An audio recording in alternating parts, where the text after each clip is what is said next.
Pronto, já está gravando, podemos começar, Isabela. Então, eu vou falar um pouco de atualizações em cardiomiopatia ritmogênica. Eu sou Isabela Gonzalez, eu fiz cardiologia e arritmia clínica pelo HC e minha área de interesse é em arritmias hereditárias. Então, coloquei esse primeiro caso clínico, paciente de 32 anos, sexo masculino, para liberação de academia, chegou no consultório e esse paciente totalmente assintomático. A gente olha esse eletro, paciente com pressa, falando só que veio ali só para fazer essa liberação mesmo. Quando a gente repara melhor aí o eletro, ele tem alguns achados que a gente começa a prestar mais atenção, como uma baixa voltagem aí na parede inferior, D1 também, AVL, a gente começa também a reparar, e sem outros achados mais importantes, mais relevantes. Então, essa aula vai ser um pouco para a gente esclarecer sobre isso, sobre essas alterações, se isso tem alguma significância clínica, para a gente colocar em discussão. A cardiomiopatia ritmogênica, a definição dela, quando você busca no guideline de 2023, você não acha entre os grandes subtipos, né, os 5 subtipos que eles dividiram, você não acha uma definição muito sucinta do que seria a cardiomiopatia ritmogênica. E a gente sabe que antigamente usava-se o nome cardiomiopatia ritmogênica do VD, e ele continua entre uma dos grandes 5 grupos, mas quando a gente para pensar no acometimento do VE, a gente não sabe muito bem onde a gente classifica essa alteração. Lembrando que eles criaram uma nova definição, que é essa definição do acometimento de uma cardiomiopatia ventricular esquerda não dilatada, e a gente fica em dúvida porque a gente sabe que os acometimentos da cardiomiopatia arritmogênica esquerda podem dilatar o ventrículo, e aí fica essa definição muito incompleta, do meu ponto de vista. Então, o que o guideline coloca para a gente? Que essa definição não dilatada do ventrículo esquerdo seria a presença de cicatriz não isquêmica do VE ou substituição gordurosa, independente da presença de anormalidades globais ou regionais, ou hipocinesia global isolada do VE sem cicatrização. E ele coloca no termo da cardiomiopatia arritmogênica do VD que poderia ser utilizado para a variante original do que a gente estava acostumado, né, para uma dilatação do VD ou anormalidades do movimento, que podem ou não ter envolvimento do VE. Então fica aquilo muito estranho, porque pelo que a gente pode presumir, você pode tentar encaixar na segunda definição os pacientes que têm uma ritmogênica do VD, mas também com acometimento do VE, e na primeira definição que você poderia usar para aqueles que têm acometimento isolado do VE. Então fica aí a dúvida, e isso é um problema na literatura, porque na hora que a gente vai levantar os dados, pela falta de uma definição muito bem descrita, você não sabe onde procurar e o que que o autor, por exemplo, no estudo que incluiu pacientes que ele traz como cardiomiopatia arritmogênica, quem são esses pacientes? Então, precisa de uma melhoria na literatura sobre essa definição. E aí, num guideline de 2019 sobre cardiomiopatia ritmogênica, ele tenta trazer essa definição um pouco melhor e ele coloca isso para a gente, que pacientes que você encontra com disfunção ventricular e eles têm na sua manifestação clínica inicial alguma arritmia, seja atrial, seja ventricular, seja problemas de condução, você teria que excluir outras causas como sarcoidose, miocardite, chagas e amiloidose, e aí sim você poderia definir como uma cardiomiopatia ritmogênica. Então, ele inclui essas causas, mas quando ele fecha em essas causas, né, de sarcoidose, causas inflamatórias e adquiridas, dentro das cardiomiopatia ritmogênicas, mas tenta separar ela das hereditárias, que é o que a gente vai abordar aqui. Então, trazendo um pouco disso que é o centro da apresentação hoje, quando que a gente vai pensar em cardiomiopatia ritmogênica hereditária? A gente vai pensar quando a gente tiver síncope durante o exercício, principalmente em pacientes jovens, arritmias ventriculares não explicadas por outras causas, como infarto, como doença valvar, prolapso de mitral, morte súbita em jovens durante o esforço, Holter mostrando mais de 500 extrasístoles em 24 horas e quadro de miocardite de repetição. Muita gente pode perguntar, mas por que pensar em miocardite de repetição como uma provável causa de cardiomiopatia ritmogênica? E aí a gente tem esse estudo feito por um grupo italiano que incluiu 23 pacientes com dor torácica e alteração no ECG, a idade média de 27 anos. Esses pacientes foram submetidos a uma biópsia e 88% desses pacientes vieram com biópsia negativa para miocardite viral. E a ressonância foi realizada na fase aguda, conseguindo identificar um edema em 60% dos casos, com realce tardio em 92%. A genética desse paciente, em 88% das vezes, foi positiva, principalmente para os genes da desmoplaquina. E nenhum paciente morreu ou teve eventos arrítmicos graves. Então, o que a gente observa é que dentre esses 23 pacientes aqui que vocês podem ver, aqueles que foram classificados como uma clínica sugestiva ou de pericardite ou de miocardite, tinham coincidentemente ou não, né, pelo que a gente vai ver aqui no decorrer do trabalho, a variante da desmoplaquina, do DSP, e acabaram, quando foram fazer a genética e os outros critérios aplicados nos critérios de 2010, fechavam para a ritmogênica no seu critério definitivo. O que a gente vê, então, é que as mutações no DSP podem fazer um quadro de miocardite-like nesses pacientes. Então, vira um red flag para a gente ficar de olho nesses pacientes jovens que reinternam com miocardite e coronárias normais, tem que pensar nessa possibilidade. Da avaliação diagnóstica, é importante que a gente tenha uma história clínica detalhada, principalmente em relação a eventos ao esforço. Exame físico, normalmente vai ser um exame físico normal. O eletro, o teste ergométrico e o Holter são indispensáveis. O eco e a ressonância cardíaca após a propedêutica inicial vão ser indispensáveis, mas mais importante de todos esses exames é uma história familiar com heredograma. Então, o interessante disso é que muita gente se dispõe a olhar esses pacientes, a avaliar esses pacientes do ponto de vista da arritmia, mas não estão dispostos a fazer o pedigree desses pacientes, tentar segregar os familiares e talvez a resposta do quadro clínico esteja na história clínica pela penetrância, pela expressividade da alteração genética. Então, entrando aí pelo que a gente chamava que a gente chama ainda, né, de cardiomiopatia ritmogênica do VD, a gente sabe que isso começou com uma junção de critérios para tentar chegar nesse diagnóstico. A gente não tem nenhum exame que faça, que seria o padrão ouro, então foi necessário juntar um tanto de critério para tentar determinar esse diagnóstico. Do histórico, como que tudo começou? Em 1982, foram descritos 24 casos de pacientes jovens para a idade adulta, em que era considerado uma doença congênita.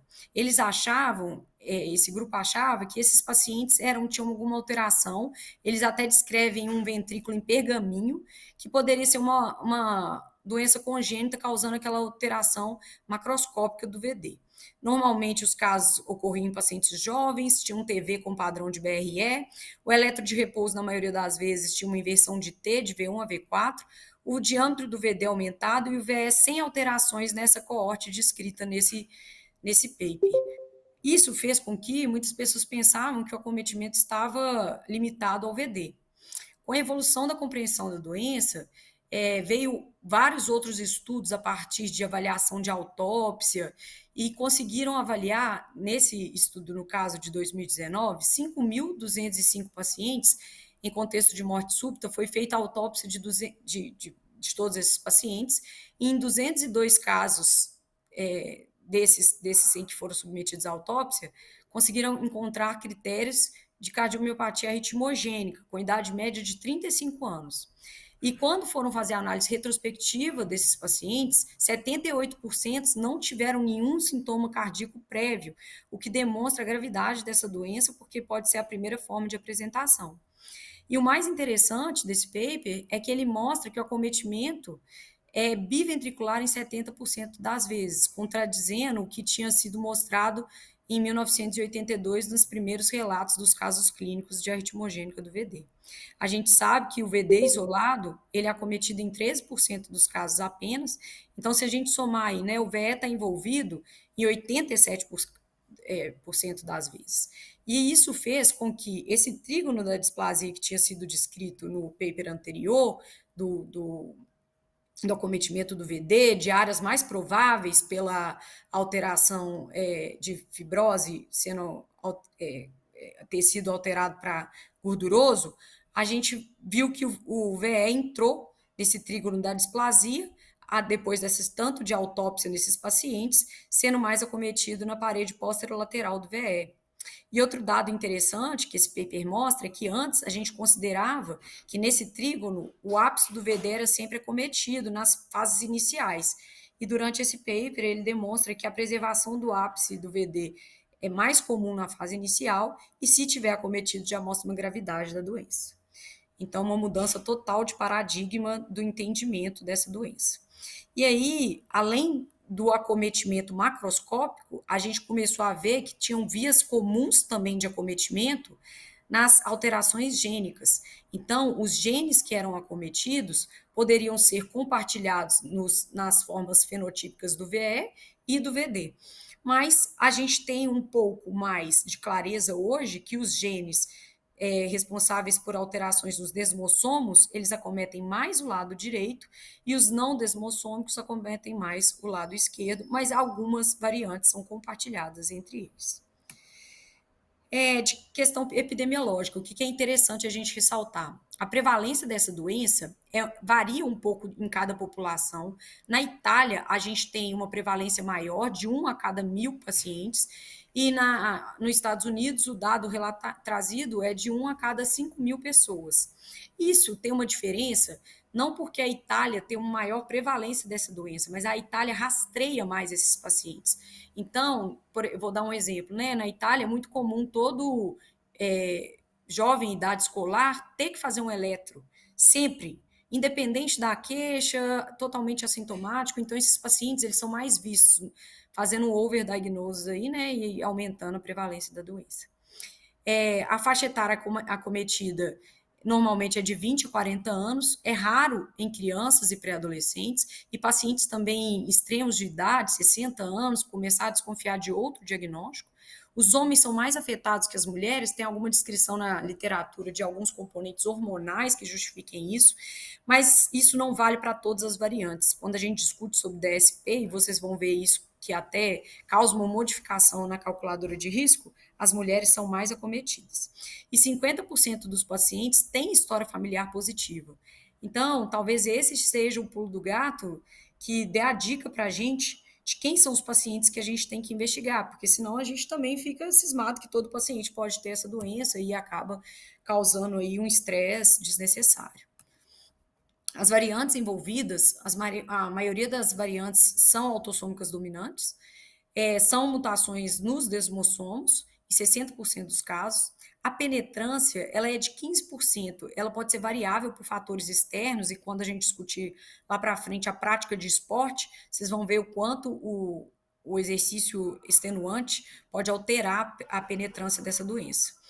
Pode ter acometimento extracardíaco, mais comum quando as mutações não são autossômicas, né? São as recessivas. E aí vão ser alterações no cabelo e na pele. Então, aqui é só um quadro demonstrando quais são as variantes dos desmossomos, as não desmossomais e que a gente ainda tem alguma faixa de variantes que a gente ainda desconhece relacionado a essa doença. Então, tentando explicar, porque eu estou falando de variantes desmossomais, tem muita gente aí que deve estar se perguntando o que isso significa. O desmossomo, ele é responsável pela adesão celular e por algumas vias de transdução celular. E quando a gente fala de adesão celular, é um miócito ligado no outro. Ele é responsável por essa associação na superfície dos miócitos. Qualquer alteração que você tenha da adesão, você perde a função e faz um desarranjo celular do miócito que altera tanto a estrutura como a função de transdução celular. E o que isso faz clinicamente, né? Porque senão fica uma coisa muito teórica. Toda vez que a gente tem uma alteração desmossomal, a gente libera a placoglobina. E a placoglobina liberada, que era nesse quadro aqui, na fase A, que vocês veem que é uma ligação normal, sem mutação do desmossomo, já aqui acontece todo esse desarranjo, você não vê essa ligação tão bem feita, e a placoglobina, que era para estar aqui, ela se solta e é liberada para até o núcleo, fazendo o estímulo dessa beta-caterina. E quando ela faz isso, ao invés da gente ter um estímulo para miogênese, a gente começa a ter um aumento dos fatores adipogênicos, justificando a presença de fibrose e adipócitos nos meios dos miócitos, o que faz a alteração histopatológica dessa doença ser justificável. Então, o que é a patogênese? Um pouquinho falando mais da alteração agora macroscópica. Essas mutações em complexos desmossômicos, lembrando que não necessariamente precisa ser desmossomal, mas quando acontece dessa forma, nessa variante, nessa proteína, perdão, é mais comum de ter esse fenótipo, e aí vai acontecer um desarranjo epicárdico, que normalmente as lesões começam epicárdicas e passam a ser endocárdicas, fazendo um acometimento transmural, o que justifica a presença de aneurisma ventricular, principalmente nas paredes finas do VD. Então, vão ser características comuns da gente ver laudado nos ecos, nas ressonâncias, esse padrão de, às vezes, um padrão trabecular, um padrão de aneurisma ventricular, principalmente no VD, onde a gente tem uma parede mais fina. Só queria ressaltar que esse acometimento, a presença de gordura, especialmente no ventrículo direito, é uma coisa comum. A presença de gordura, seja no histopatológico, seja nos exames de imagem, elas não são patognomônicas dessa doença. O VD, ele tem uma porção de gordura fisiológica mesmo, uma coisa normal, mas até em pacientes mais obesos a gente tem um aumento desse componente, mas quando a gente tem essa presença de gordura alternada com presença de fibrose, leva a gente a pensar, a desconfiar nessa alteração dessa doença. Então, o trígono da displasia aumentou, antes a gente pensava que era só o ápice, a via de saída e a via de entrada do VD, e agora a gente sabe também que o ventrículo esquerdo está cometido em 80% das vezes, principalmente nessas áreas posterolaterais, como eu já falei. E aí, gente, interessante pensar que as fases da doença, elas começam com um padrão de genótipo positivo e fenótipo negativo, passam por a apresentação de arritmias ventriculares e depois a gente tem o acometimento estrutural. Então, isso é muito interessante ressaltar, porque nos quadros de isquemia, por exemplo, a gente busca primeiro um acometimento de uma alteração macroscópica estrutural que justifique a presença de arritmias, e não o contrário. E já aqui, o que a gente tem que ficar ligado são os eventos arrítmicos antecedendo as alterações estruturais. Então, cuidado com os pacientes que chegam até vocês apresentando arritmias ventriculares ou outras alterações, seja até supraventriculares, sem alteração estrutural, e deixar eles de lado, sem acompanhamento, sem follow-up, pensando que isso é uma coisa totalmente idiopática. Claro que se não tiver outro red flag, a gente pode ficar mais tranquilo, mas tem que ficar de olho nessas questões. Aqui eu só trouxe um pouco desses acometimentos da parte quando o acometimento é recessivo, que a gente tem o que a gente tinha falado do fenótipo do acometimento de pele e parte cardíaca, né? Então, a doença de Nashus é uma doença que tem um acometimento recessivo, é de uma ilha muito específica na Grécia, uma doença que a maioria da população lá casou com pessoas que tinham um gene recessivo, então normalmente os pais, eles têm o gene e não manifestam a doença, né? Tem um gene recessivo, e na hora que eles casam com outra pessoa que também tem esse gene, faz essa forma de apresentação, que é uma ceratodermia palmo-plantar, os pelos que a gente chama de lanosos, né? Um cabelo fininho, e pode causar esse padrão de uma cardiomiopatia arritmogênica de padrão recessivo, causado por uma alteração que a gente chama de frame shift. Isso daí eu acho que não é muito específico da genética, mas só para explicar, para quem lembra, o nosso DNA, o nosso código genético, ele é lido em trinca, né? Então, toda vez que a gente tiver uma inserção, uma deleção que faça com que essa leitura não seja feita em trinca, pode causar esse frame shift, que é um erro na leitura, causando doenças, manifestações fenotípicas aí de proteínas alteradas. A síndrome de Carvajal também é outra doença recessiva de manifestação dos acometimentos das proteínas desmossomais, e ela também vai causar essa mesma ceratodermia palmo-plantar, pelos lanosos, mas aqui, diferente da doença de Nashus, é uma homozigose no DSP. E a gente aqui, diferente da doença de Nashus, vai ter um acometimento mais do VE, mas essa daqui são doenças raras, extremamente específicas, que provavelmente só o especialista vai ver no dia a dia, ou reconhecer, né? Então, a pergunta que eu faço para você, todo mundo que possui o gene manifesta a doença, isso é um dado muito importante, porque a gente não está acostumado a discutir doenças genéticas. Então, a gente se esquece desses conceitos e eles são importantes na hora que a gente vai conversar com a família, na hora que a gente vai analisar o paciente. Então, um conceito que eu quis trazer é que essa doença ela é uma doença de penetrância incompleta e expressividade variável. O que quer dizer isso? Quer dizer que a proporção de indivíduos que têm o genótipo, que vão ter o fenótipo, é variável. Nem todo mundo que tem o genótipo vai ter essa doença. E quando tiver, a forma de expressar essa doença vai ser diferente. Então, eu posso ter um paciente que tem um quadro gravíssimo e ele tem uma irmã que ela também tem o genótipo, mas ela não manifesta a doença da mesma forma. Então, isso são conceitos importantes porque a família fala, né? Ou então a gente deixa de investigar muitos pacientes porque ele fala assim: não, mas meu pai morreu, colocou CDI, mas a irmã dele. Não, não aconteceu nada disso com ela. E a gente acaba, às vezes, descartando a possibilidade da doença existir, mas isso tem um pouco a ver com esses conceitos de penetrância e especificidade. Qual que é o quadro clínico dessa doença, né? O quadro clínico, 40% das vezes, esses pacientes são assintomáticos. Isso que é o mais difícil. A fase clínica é precedida por sintomas muito discretos. Palpitação pode ser síncope, dor torácica, dispneia e o primeiro episódio pode ser morte súbita, especialmente nos pacientes em situações de esforço.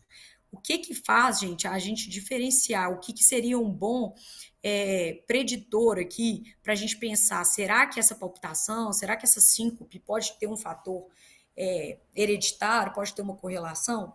Eu digo que principalmente a história familiar desse paciente vai ser o grande auxílio e as alterações eletrocardiográficas, que vão preceder as alterações estruturais. Então, sempre ficar de olho no eletro, ser cauteloso e a gente vai ver aqui que o segmento desse eletro é muito importante, a repetição. A história familiar pergunta de pelo menos 3 gerações, avaliar as mortes prematuras inexplicáveis. Até aí, eu acho que fica muito óbvio, né? Todo mundo aqui faz isso. Ou as gerações eu não garanto, mas as mortes prematuras a gente sempre pergunta, né? Na sua família alguém morreu e tal? Essa pergunta é muito recorrente nas consultas de cardiologia. Mas uma coisa que a gente não tem perguntado são as pessoas que usam marca-passo, que idade que elas colocaram marca-passo, se elas tiveram distúrbio de condução muito jovens. Isso são coisas que, às vezes, algumas variantes nas cardiomiopatias arritmogênicas, elas vão ser a primeira coisa a ser demonstrada, vai ser a forma de abertura da doença. Então, não pergunte para o paciente somente sobre morte, pergunte sobre arritmia, sobre distúrbio de condução, pergunta sobre fenótipos não cardíacos, né? Teve alguém que tinha alguma síndrome, alguém que tinha uma face diferente. Quando você estiver desconfiando que esse paciente pode ter algum preditor que te leve a pensar em cardiomiopatia ritmogênica. Pensando aí, gente, então, o que são os critérios diagnósticos para essa doença? A cardiomiopatia ritmogênica do lado direito, como eu mostrei, foi a primeira coisa a ser descrita e seus critérios foram lançados em 1994. Aí ficou uma coisa muito ainda incipiente, porque não tinha ressonância, não tinha teste genético, a gente não sabia das alterações morfofuncionais, né? A gente só sabia das alterações estruturais do coração. E aí esse diagnóstico ficava uma coisa muito específica, só os casos muito floridos que conseguiam ser diagnosticados e ainda era muito restrito ao ventrículo direito. Em 2020, os critérios de Pádua vieram para reformular, para rediscutir esses achados, os critérios utilizados, incorporando os achados da ressonância, os critérios da genética e essas alterações morfofuncionais e retirando alguns outros critérios que tinham sensibilidade e especificidade muito baixa. Além disso, foram criados vários task forces que toda hora reforçam e tentam reanalisar se tem algum critério que performa melhor em alguma variante, se tem alguma população que tem alguma diferença e que vai ajudando a gente a guiar, porque a evolução dos exames de imagem, elas têm sido gradativas. Então, cada ano, provavelmente, a gente vai ver e até a performance dos exames genéticos, né? O conhecimento do nosso código genético tem feito com que os critérios mudem. Então, esse daqui é só uma forma da gente entender que aí, como eu disse, 1994 primeiro, depois a gente teve um em 2010, e aí teve esse consenso em 2019, que foi o grande crítico dos critérios de 2010 e que fez surgir os critérios de PADO, trazendo o acometimento, a possibilidade de entendimento da cardiomiopatia arritmogênica, não mais só como acometimento do VD, mas sim também pelo acometimento biventricular e ventricular esquerda isolada, e a caracterização tecidual da ressonância por meio do realce tardio. E aí é só um resuminho que eu quis deixar aqui para vocês, para tentar demonstrar o que foi, quais foram os critérios utilizados. Então, em 1994, 2010, 2020, só para entendimento. Usando aí os critérios de PADO, né, reformulados nesse Task Force de 2024, a gente tem 6 critérios utilizados, que incluem a análise morfofuncional, as alterações estruturais, as alterações de repolarização, despolarização, arritmias e história familiar. Então, eu vou passar aqui, eu não vou me ater a algumas características específicas, a gente depois pode fazer uma discussão mais detalhada sobre os exames de imagem, mas aí a gente chama alguém da imagem para dar uma ajuda para a gente. Então, usando esses critérios de PADO, o que ficou decidido? Toda vez que você tivesse um critério maior ou menor, morfofuncional ou estrutural do VD, você tentava avaliar o VE. Se no VE você conseguisse um critério maior, você poderia, ou menor, que seja morfofuncional, você poderia considerar um acometimento biventricular. E aí, dentre esse acometimento biventricular, você ia julgar como possível, como borderline ou como definitivo. Sendo definitivo, toda vez que você tiver 2 critérios maiores, ou um maior, mais 2 menores, ou 4 menores. E por aí vai. Para o VD a mesma coisa. Quando você não tiver o acometimento para o VD, mas não tiver nenhum critério para o VE, você vai só na tabela do lado, porque se vocês repararem, essa tabela ela é dividida do lado esquerdo para os acometimentos do lado direito e do lado direito para os acometimentos do lado esquerdo, dividindo sempre em critérios maiores e critérios menores entre essas 6 categorias. Então, aqui é uma combinação desses critérios. Quem tiver curiosidade, depois é só tentar julgar o paciente que você suspeitar nesse fluxograma. Nas classificações morfofuncionais, o que eu acho interessante ressaltar é que aqui ele tenta colocar como critério menor os acometimentos globais, global do ventrículo esquerdo, como, por exemplo, disfunção sistólica ou alguma alteração segmentar, ou aumento só da dilatação do VE, porque isso é muito pouco específico. Quantas outras etiologias que a gente pode pensar e tentar diagnosticar por meio disso. Então, isso seria muito pouco específico. E aí surge como um critério menor. Mas já como critério maior, o ring-like, que é uma coisa que está muito na moda,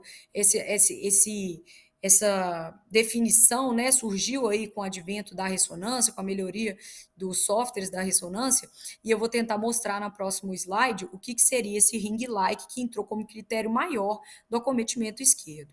O acometimento direito, você já vê que as alterações regionais, a dilatação e até mesmo a alteração sistólica, diferentemente da baixa especificidade do VE, ela já entra como um critério maior. Então, quando a gente vê um lado direito acometido, a gente tem que pensar nessa possibilidade. Mas lembrando que a gente está numa área muito endêmica de Chagas, então, antes de tudo, pensar no que é mais comum e o que tem uma epidemiologia, né? Tem que ser aquele paciente em idade jovem, que não justificaria ele ter um quadro tão florido de acometimento de VD e que se correlacione com alterações estruturais também, que ele coloca aqui, que podem ser tanto feitas por meio da histologia, que eu vou mostrar como se faz, ou por meio de um achado também, que aqui já não se usa o termo ring-like, mas um acometimento da presença do realce tardio no ventrículo esquerdo. Isso é mais difícil, do ventrículo direito, me perdoa. Isso é mais difícil de ser visto, gente, de ser definido, até por grandes especialistas de ressonância, no ventrículo direito, porque o ventrículo direito é uma estrutura muito fina.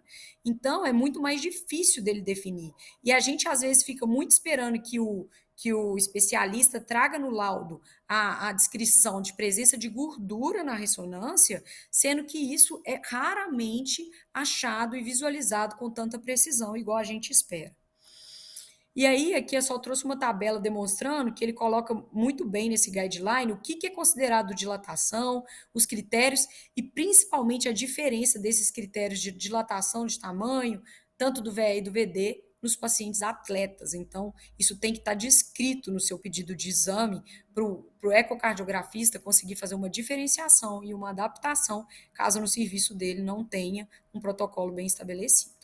Então, o realce tardio, no conceito de ring-like, é aquele realce subepicárdico ou circunferencial ou semicircunferencial da parede média, que envolve pelo menos 3 segmentos contíguos em em mesmo eixo curto. Então, aqui a gente vê essas setinhas demonstrando a presença do ring-like e também uma dilatação importante, né? Para quem nunca viu esse corte aqui da ressonância, é um eixo curto, esse mais arredondado é o VE e o outro ao lado é o VD, e aqui a gente vê essa presença desse realce tardio em mais de 3 segmentos, configurando o que a gente chama de ring-like.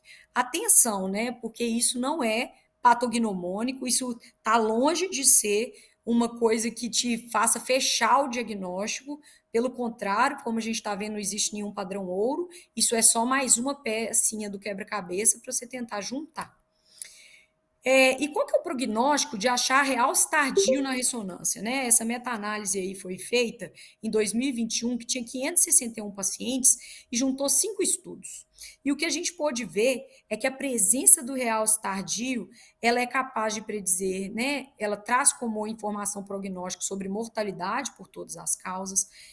A presença de realce tardio também tem uma correlação com o MACE, né? Com esses desfechos cardiovasculares, aumenta a chance do paciente fazer TV e até de implante de CDI. Então, a presença do realce tardio, além de diagnóstico, tem um fator prognóstico. Eu gostaria de ressaltar outro ponto mais específico da genética, mas que a gente tome cuidado, porque isso é muito relevante, a presença de realce tardio tem o seu fator prognóstico, como demonstrado nessa meta-análise, mas a gente tem variantes que elas não causam realce tardio e nem por isso elas são benignas ou têm um menor desfecho de TV, arritmia e até morte súbita. Então, cuidado para não fazer só propedêutica dos pacientes que vocês acham realce tardio, porque isso seria um equívoco. E aí, a gente viu que nesses critérios morfofuncionais, a gente tem um critério que é a histologia, né? Que é a gente fazer por meio da biópsia. E aí eu pergunto para vocês, há indicação de biópsia? E se tiver, quando? O que acontece é que a biópsia, muitas das vezes que a gente vê aqui no Brasil sendo feita, ela é feita na região septal, por uma facilidade mesmo de acesso. Então, o que acontece? Faz sempre uma biópsia ali do septo do VD. Só que o que a gente viu, e lá na patogênese, como eu expliquei, o acometimento é mais epicárdico, principalmente da parede livre do VE, pelo maior estresse mecânico, e esse maior estresse mecânico dessa parede livre do VD, e por ela ter menos músculo, os desmossomos, quando eles sofrem essa mutação, eles pioram ali e fazem com que essa área seja mais propícia a acontecer essa substituição fibrogordurosa. E por isso que o trígono da displasia, né, que a gente não usa mais esse nome, fica exatamente localizado ali. E aí a gente vai ter esses músculos mais trabeculados na região do endocárdio, do septo, poupado. E aí, na hora que eu for fazer essa biópsia na região do septo, eu não vou ter um resultado tão favorável e nem com rendimento tão bom para me dar essa informação. Podendo fazer muito exame falso negativo e até complicações, porque também biopsiar a parede livre do VE num paciente que já tem o VD, desculpa, a parede livre do VD num paciente que já tem essa parede fibrosada, com essa substituição fibro-gordurosa, você tem uma chance grande de ruptura.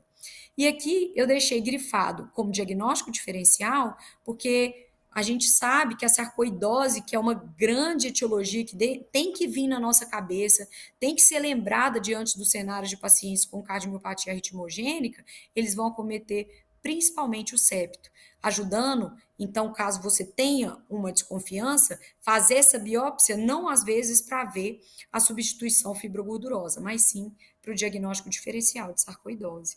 E aí a gente tem aqui como uma força de recomendação 2A para fazer a biópsia, quando a gente tem alguma suspeita de miocárdio, de uma doença do miocárdio por inflamação ou por infiltração, mas a gente não tem nem essa força de evidência quando a gente pensa em cardiomiopatia. Então, é isso. E o diagnóstico, né? O papel do mapeamento eletroanatômico é a gente tentar, a descrição que a literatura traz para a gente, é a gente tentar fazer o mapeamento eletroanatômico para identificar áreas de baixa voltagem e talvez fazer a biópsia guiada por essas regiões. Só que o que acontece é a dificuldade, às vezes, de fazer isso, o alto custo, e também a gente sabe que, às vezes, a possibilidade de biopsiar essas áreas, mesmo as identificadas, não é tão fácil.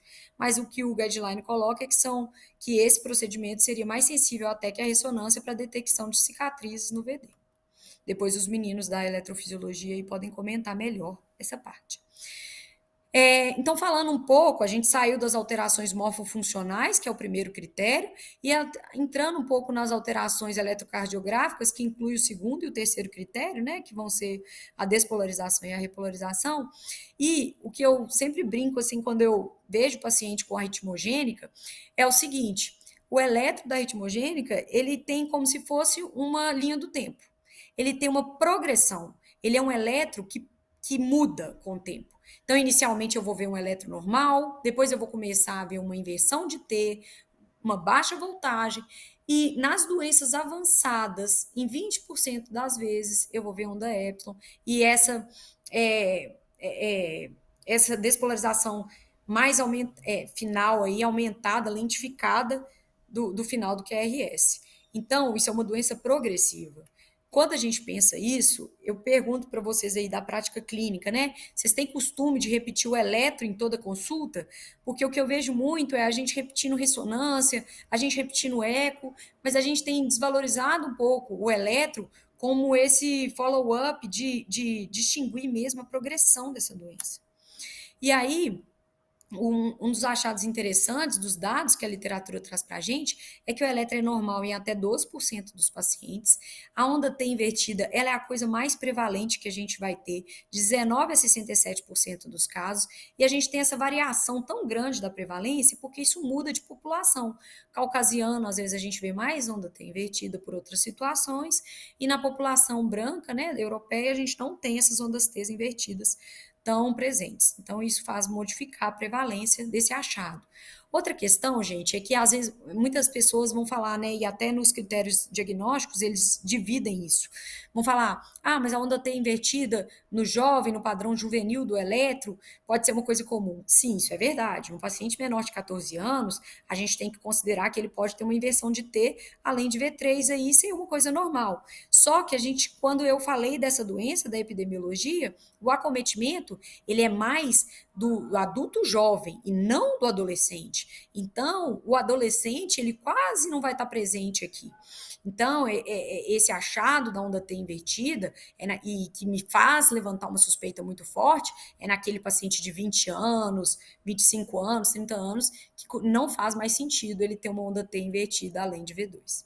E esse tempo de ativação aí mais prolongado, 55 milissegundos, em qualquer uma das derivações de V1 a V3, ajuda também a gente a diferenciar quando a gente tem pacientes com arritmogênica do VD e pacientes que têm alterações na via de saída do VD por outros motivos, né? Igual esses pacientes que a gente sabe que faz taquicardia ventricular idiopática, de saída do VD, eles não vão ter esse achado que é mostrado aqui nesse V1, que é o tempo, né, da fase do pico da onda S até a fase final. A onda epsilon é um atraso na condução do VD, ele vai demonstrar justamente essa substituição fibrogordurosa no VD, tem uma baixa sensibilidade, baixa especificidade, pode estar presente em outras condições, e a gente vai ver ela em apenas 20% dos casos. Então, parem de procurar a onda epsilon e tentem achar o que é realmente relevante, a história clínica, a onda T invertida, os sintomas desses pacientes jovens aí que não fazem, às vezes, sentido, como síncope, palpitação ao esforço, tem que ser mais bem investigado. Então, isso daí eu só coloquei para a gente ver, que é o terceiro critério da repolarização, né? As ondas T invertidas, e aqui ele coloca como maior esse lado aqui, a esquerda, está relacionado ao VD, o lado da direita está relacionado ao VE, e ele coloca aí, para vocês verem, as ondas T negativas vão ser critérios menores para o VE, quando acomete V4 e V6, porque outras situações, né, podem acabar levando, e nas alterações que ele coloca como critérios maiores para o VD, como inversão de onda T, tem que excluir a presença de bloqueio de ramo direito, tá? E também ficar de olho na idade desses pacientes, para não fazer fator confusional. E aí, as alterações eletrocardiográficas do ventrículo esquerdo vão ser a baixa voltagem e essa onda T invertida nas paredes laterais, né? Que eu coloquei como critério menor, porque elas são têm baixa especificidade. E como critério maior, essa baixa voltagem, só para exemplificar no elétrico, pela melhor especificidade, inclusive principalmente quando a gente fala de doenças do VE, que você já excluiu amiloidose, obesidade, então tem que pensar nisso. As arritmias ventriculares, a gente também tem que ficar de olho, porque muitas das vezes a gente, quando vê essas arritmias, né, que a gente fala que tem um padrão de BRE, né, esse V1 com QRS, como esse padrão de BRE e o eixo superior, a gente tende a pensar que isso é maligno e fica um pouco mais ligado. Mas aqui ainda a suspeição é mais fácil de ser pensada, porque isso até é um critério maior, porque a gente sabe que outros diagnósticos diferenciais são pouco prováveis. Mas quando a gente vê esse daqui, é muito comum as pessoas que sabem analisar um eletro falar, isso daí é só TV de via de saída mesmo, por a gente ter um padrão de BRE e um eixo inferior, e ficar tranquilo e liberar, às vezes, para fazer somente uma ablação sem uma propedêutica, ou então ir direto para a ablação sem propedêutica, e na hora que a gente vê, isso também é um critério menor. Então, apesar da baixa especificidade para a doença, ele continua sendo tendo um caráter de suspeição.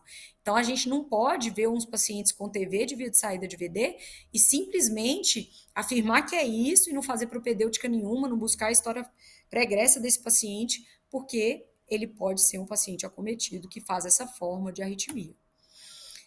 Aí, a parte genética. A parte genética, ela entrou depois dos critérios de Padrão de 2020, não existia, claro, né? Porque esse estudo da medicina de precisão é uma coisa nova. E aí, o que a gente fica observando é que agora a gente tem uma inclusão do critério molecular.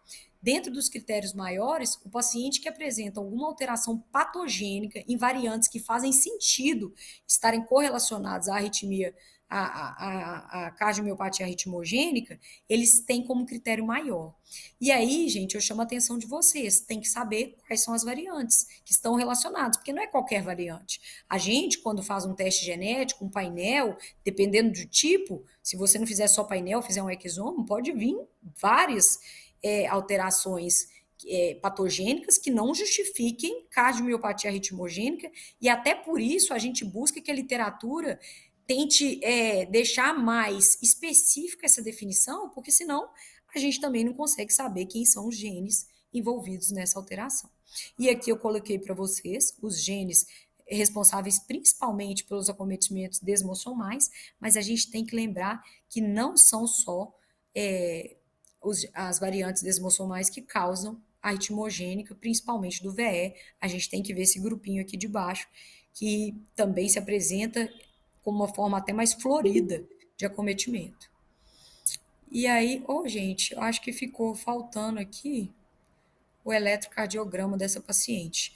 Me perdoe, não sei o que aconteceu, que não está aparecendo aqui. Eu acho que depois ao final eu demonstro. Mas o importante é que era essa história, essa uma paciente de 23 anos, teve uma síncope, e essa paciente, o interessante é que na hora de avaliar essa síncope, ela fez toda a propedêutica de síncope vasovagal, ela foi ainda na otorrino anteriormente, e era uma síncope bem liga e desliga, uma síncope que chamava mais atenção, e ela aconteceu quando essa paciente estava na academia. Então, chama atenção que às vezes a gente está pulando etapa demais, mas em outros casos a gente está fazendo um caminho tortuoso e tirando a atenção do que é realmente importante, porque quando a gente vai buscar a história familiar, essa paciente tem uma história bem florida de morte súbita do tio paterno aos 55 anos, o pai com morte súbita abortada, e o que eu ia mostrar é que o eletro dessa paciente é bem inespecífico, ele não tem alterações tão floridas, mas o tio, né, o pai com morte súbita abortada, foi testado e ele tinha essas variantes, DSP, mas essa JUP, né, que é uma das variantes desmossomais positivas. E aí, quando a gente foi fazer a ressonância dessa paciente, ele tinha um acometimento similar a esse daqui, um acometimento do VE, essa figura aqui, logicamente, não é dessa paciente, mas é retirei de um artigo, só para exemplificar o quadro, mas o importante aqui era ver que esse eletrocardiograma era normal e que a gente pode acontecer isso, um exame de imagem florido com o eletrocardiograma, que ainda não deu tanta pista, mas talvez porque a gente não tenha tido mais atenção na avaliação e não pegou essa paciente em várias fases da doença, né? Porque o eletro foi quando ela apresentou a síncope e depois não teve seguimento e provavelmente ele já tinha sofrido modificações que refletissem essas alterações do exame de imagem. Aqui eu quis colocar quando a gente tem esse acometimento, principalmente do VE, por doenças não desmossomais. E não tem como, gente, eu abordar tudo isso numa aula, porque são coisas muito floridas e um tema muito amplo, mas o que eu chamo a atenção é que muitas das vezes, quando a gente tem arritmias vindas por doenças que acometem o VE, por variantes não desmossomais, a gente vai ter um fenótipo cardíaco bem específico em algumas das vezes, mas outras das vezes o que vai chamar atenção são as alterações nas doenças de condução e na fibrilação atrial precoce. Lembro aqui para vocês, principalmente lamina. Lamina é o gene que causa alteração no sistema de condução, aparece aquelas fibrilações atriais mais ou menos ali em pacientes jovens, que vão fazer aquelas FAs de baixa resposta, aquela coisa que você fica um pouco na dúvida, por que ele faz baixa resposta, mas você resolve não investigar, porque é só isso, e no futuro ele começa a aparecer com arritmias ventriculares, mudando totalmente a forma de apresentação da doença, e quando você vê, era a variante da lamina que justificava tudo isso. Outras coisas, gente, é que as doenças que acometem o VE, as variantes que acometem mais o VE, elas dão mais sintomas sistêmicos. Elas vão, às vezes, vão estar ligadas às distrofias musculares, às liposdistrofias. E aí, mais uma vez, eu relembro para vocês. Olhar tudo, esse paciente tem que ser olhado, né? Perguntar se ele, na hora que levanta, alguma fraqueza proximal, e enfim. Por isso que essa é uma avaliação muito específica do especialista, porque é muito detalhe que a gente tem que olhar. E nessas alterações não desmossomais, né, nessas variantes não desmossomais que acometem mais o VE, o eletro normal é muito incomum mesmo. Esses pacientes, normalmente, eles fazem alguma alteração, seja supraventricular, seja distúrbio de condução, seja baixa voltagem, mas eles vão ter alguma coisa nesse eletrocardiograma, a depender da idade que você começou a estratificar esses pacientes, porque aí sim o eletro pode ser normal se ele for muito jovem. Quais são os diagnósticos diferenciais? Então, TV idiopática da via de saída, TV originária das cortes aórticas, sarcoidose cardíaca, TEP, infarto de parede inferior, hipertensão pulmonar, essas alterações congênitas. O que é o manejo inicial desses pacientes? E aqui eu acho que é um dos pontos mais interessantes da aula para quem já conhecia esse tema, porque tem algumas coisas que a gente vai discutir aqui que elas são mais novas. A gente sabe que a cardiomiopatia ritmogênica, seja do VE, seja do VD, seja biventricular, ela tem uma resposta negativa ao exercício. Por quê? Porque a alteração, como a gente falou, na maioria das vezes é no desmossomo ou em alguma proteína que está relacionada às aderências dos miócitos. Toda vez que a gente faz um exercício físico, a gente tem um cisalhamento dessas ligações, a gente tem um enfraquecimento dessas ligações.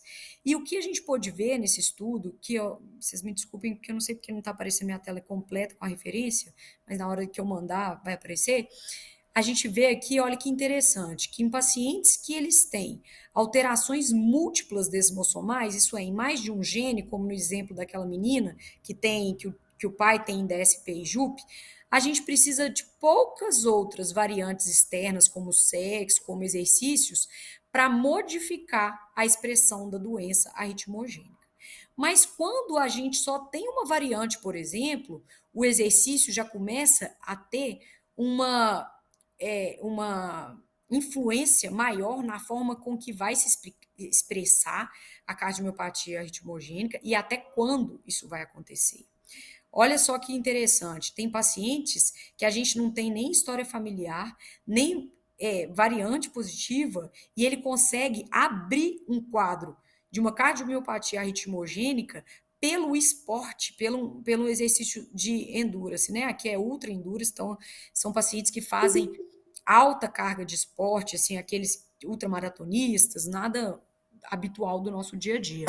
Mas olha que interessante a possibilidade do exercício como trigger para a apresentação de uma cardiomiopatia arritmogênica, mesmo na ausência de alterações genéticas. Então, a gente vê que ao apresentar alterações genéticas, isso só piora, porque até sozinho ele é capaz de fazer esse fenótipo de cardiomiopatia arritmogênica. Então, a gente não sabe, né, por que, que alguns atletas fazem isso e outros não, mas muito provavelmente eles têm genes ali que a gente chama de genes elusivos, que são genes que a gente não sabe, não tem ainda a associação deles com essa doença, mas a gente sabe que atletas ultramaratonistas que têm esse gene têm mais possibilidade de fazer esse fenótipo caso faça algum exercício desse montante, né? Então aqui eu achei esse gráfico extraordinário. E além disso, eu acho interessante que esse estudo aí de 2024, ele é uma análise de pacientes, de pessoas, né, que tiveram morte súbita entre atletas. E aí, olha o que se observou. Se observou que entre 118 atletas que tiveram morte súbita, 5% deles foram por causa de cardiomiopatia arritmogênica. Isso, gente, é um número alto, isso é uma porcentagem alta para a gente pensar que é uma doença que acontece para 1 a cada 500 ou para 1 a cada 1.000. E quando a gente olha o que esses pacientes, o que essas pessoas estavam fazendo na hora que elas tiveram morte súbita, em 83% dos pacientes que faleceram por cardiomiopatia arritmogênica, eles estavam fazendo algum exercício. Então, a gente sabe que o exercício físico, no contexto da cardiomiopatia arritmogênica, ele aumenta o risco de desfechos de morte e de arritmias ventriculares graves. Então, o estresse físico, como eu expliquei, ele aumenta essa desorganização da adesão, favorecendo o que já a variante genética que faz também, aumenta o risco de morte de 2 a 5 vezes, causa e por isso mesmo, a gente tem que fazer uma identificação precoce antes da fase sintomática. E por que, assim, que eu digo isso? Porque os familiares, na hora que a gente testa eles e descobre que, por exemplo, se eu tivesse a cardiomiopatia arritmogênica, eu testo meu irmão e ele tem a variante, eu consigo dizer para ele também se ter só essa variante é risco para ele fazer, por exemplo, exercício físico. Isso a gente vai discutir. Então, entre esses pacientes que a gente tem a variante e tem o fenótipo, a gente tem uma contraindicação à atividade física, esportiva extenuante. É importante, gente, quem lida com esses pacientes, procurar o que é a definição de extenuante. Eu não coloquei aqui para não ficar um trabalho enorme. E o que estaria liberado, mas com uma classe de evidência fraca ainda, 2A, é o esporte recreacional. Então, pensa que nós estamos lidando com pacientes jovens que às vezes estão no auge da idade e que muitas das vezes abriram esse quadro por fazerem esporte e ter sido um trigger para a gente ver essa doença. Então, eu já vi paciente chorar, né, durante a consulta, quando você fala que não pode fazer atividade física e você tem que tentar ver o que é possível de ser feito, conciliar com algo ali, porque senão você também aumenta o risco de outras doenças, como as doenças ligadas à aterosclerose, né? E aí, gente, o teste genético entra aqui. A gente já olhou esse paciente, já falou para ele que ele não pode fazer muito exercício físico, mas a gente tem que saber para quem que a gente vai rastrear, como que a gente rastreia, qual que é a importância desse teste genético. A gente tem que conseguir conversar isso com os nossos pacientes.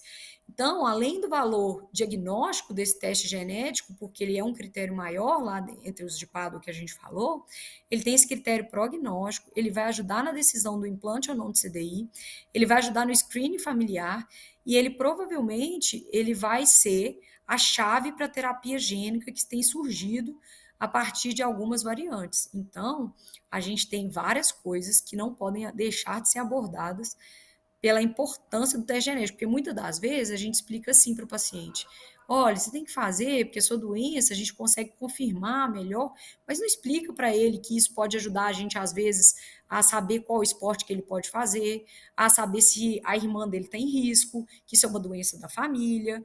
Então, a gente tem que conseguir conversar. E até questão, por exemplo, das mulheres, né, quer engravidar, qual variante que é, será que tem mais risco, será que a gente tem que discutir fertilização in vitro? Então, essas são algumas discussões que o teste genético possibilitam para a gente. E entre quando a gente faz o teste genético, a gente também tem que falar para o nosso paciente o que pode vir. Quais que são as respostas que o teste genético pode dar? Porque o teste genético, ele não é dicotômico, né? Ele não é sim ou não. Ele pode ser talvez, ele pode, às vezes, ser, você ter feito um painel que não incluiu a variante, você, às vezes, não ter as variantes todas que hoje são prováveis de arritmogênica. Então, o que a gente tem aqui é uma classificação que diz da probabilidade desse gene estar associado à doença. Patogênico maior que 95, provavelmente patogênico maior que 90. VUS é aquela variante de significado indeterminado. E o resto são padrões mais benignos que não falariam a favor dessa variante estar associada à doença. Isso se faz muito importante, viu, gente, de entender para quem aí não mexe com isso e quem está assistindo a aula aí que nem está dentro da cardiologia, as VUs, né, elas trazem para a gente a informação seguinte: eu não sei se está relacionado e isso não me autoriza de estratificar o meu familiar. O caso probando, né, a pessoa que te procurou, que tem um caso florido, for VUS, isso não te autoriza de fazer a segregação dos familiares com teste genético, nem se for benigno ou provavelmente benigno. Então, para quem que a gente vai fazer os testes genéticos? A gente vai fazer painel ou exoma, a depender de quem que você está fazendo. Você pode fazer até do gene direto, se já for para um familiar de um paciente já triado. E a gente vai fazer sempre para os pacientes com CAVD ou CAVE, definida ou borderline. Lembrando que borderline ou definido está lá nos critérios de PADO, dentro daqueles critérios de combinação de maior ou menor. O que são os genótipos de alto risco? São os pacientes que têm múltiplas variantes, porque a gente viu que o fato de ter múltiplas variantes faz com que ele tenha um fenótipo mais precoce, mais grave e mais exacerbado. A doença de Nash também, porque ela tem uma penetrância de 100% dos casos, então todos os pacientes com esse genótipo vão apresentar a doença. As formas recessivas, né, que a Carvajal entra aí, que a gente falou, e algumas outras que são mais específicas de alguma região, como do Canadá, que tem muito esse TME M43, que aqui não vai importar. E o screening familiar, como que a gente vai fazer? Então, a gente pegou aqui, se vocês olharem nesse pedigree, a gente vai olhar 3 gerações, no mínimo 3 gerações. E aí, a gente achou esse indivíduo aqui afetado. E aí, a gente vai rastrear todo mundo, vocês verem que tem alguns aqui que tem a variante. Olha só, esse do lado aqui tem a variante, esse irmão, né? Tem a variante, mas ele é um borderline, porque a penetrância é aquilo que eu falei, é incompleta, então nem todo mundo vai ter o mesmo caso, a mesma forma de expressar a doença também. O pai, a mãe aqui também tem uma penetrância provavelmente incompleta. E aí, uma penetrância, é isso, exatamente incompleta. E aqui, na hora que a gente olha as outras pessoas dessa família, a gente tem que decidir, porque elas, a gente não tem a variante presente, a gente está querendo avaliar. E aí a gente vai começar investigando com exames cardiovasculares, que podem ser eletro, Holter e algum exame de imagem, seja eco e tudo. Se os exames deram normais e a variante não foi identificada, a gente não acompanha mais essa pessoa. Já se tiver achados que sejam nos exames não invasivos, né? Se a gente já fizer achados que corroborem para a ritmogênica, a gente vai tentar achar essa mesma variante da família e vai continuar o follow-up desses pacientes que muitas das vezes são assintomáticos. Esse gráfico do lado aqui, eu adorei como ele é desenhado, porque mostra a expressão da doença desses familiares com o tempo. Então, você vê que ela não é uma doença de criança. Então, às vezes, eu pego essa mulher que é acometida, mas esse filho dela aqui tem 5 anos.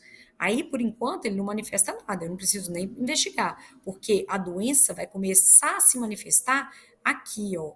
Os achados incipientes, aquele que ainda não alterou ressonância, é um QRS com baixa voltar, meia boca, aquela onda T que você não sabe, e aqui começa a aparecer mais florido.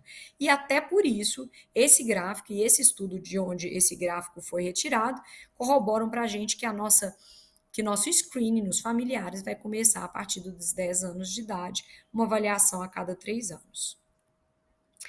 Aí, a pergunta é, os familiares com genótipo positivo e fenótipo negativo, eles podem competir? Porque, teoricamente, eles não manifestaram. Uai, acho que meu slide está dando algum problema, eu vou ter que responder sem a foto aqui. Mas a questão é justamente, a resposta está justamente aqui, nessa mesma figura. Muito provavelmente, não, porque só a presença do gene é um modificador, e aqui a gente ainda está falando, nesses 3 últimos, de genes elusivos. E quando eu falo gene positivo ali no screening familiar, eu já sei que esse paciente tem ou um gene ou múltiplos genes.